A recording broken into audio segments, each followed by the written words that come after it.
There's a joke in the United States that when a real estate agent is asked what are the main reasons, what are the things that most affect the price of a house, they say there are three things: location, location, location.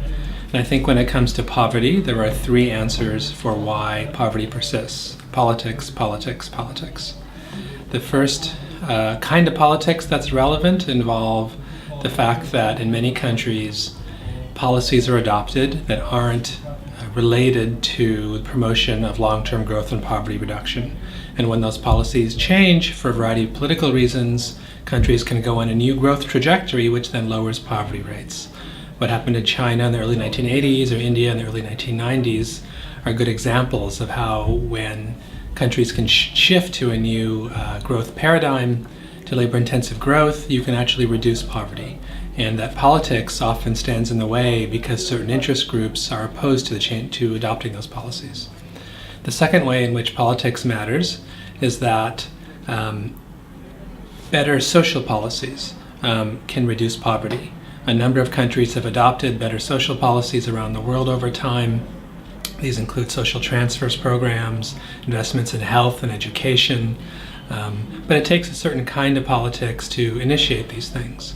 What happened in Brazil over the past couple decades with Bolsa Familia and a variety of social programs, which had the effect of reducing the income inequality in Brazil, was the result of a new political movement that made some important strides. And finally, there's politics at the international level. A number of ideas, policy proposals are available at the international level. It's possible to reduce poverty through transfers of money, through changes in a variety of international rules, through increases in aid, and for a variety of reasons, those aren't politically palatable at the international level. And I think that politics is important there as well. There are a number of ideas that are out there that we should try. One of them involves social transfers. Over the past 20 or 30 years, social transfers have been an important source of poverty reduction in a number of countries, especially in Latin America. And now we're beginning to find that simply giving people cash, conditionally or unconditionally, along with business training, can make a difference for poverty rates in developing countries. And I think that's an idea that it's worth experimenting with. It may work better in some contexts than others, but it's something we should really seriously consider much more often.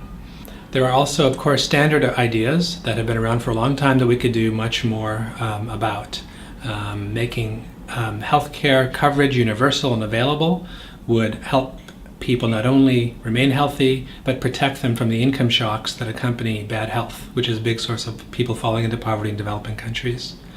Making education universal so that everyone can read and write and is numerate would be another policy that is doable, is feasible. We just need the resources and the political will to accomplish it.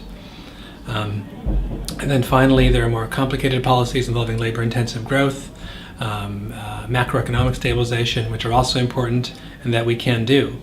Again, it's really political will, governance that gets in the way. It's not the policies we need to overcome poverty are available to us.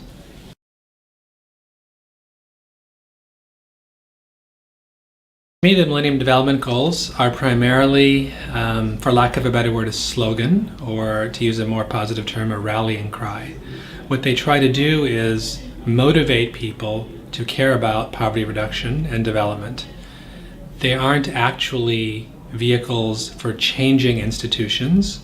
There are a number of other international institutions that affect poverty, and the MDGs don't speak to those. What they do is to motivate people.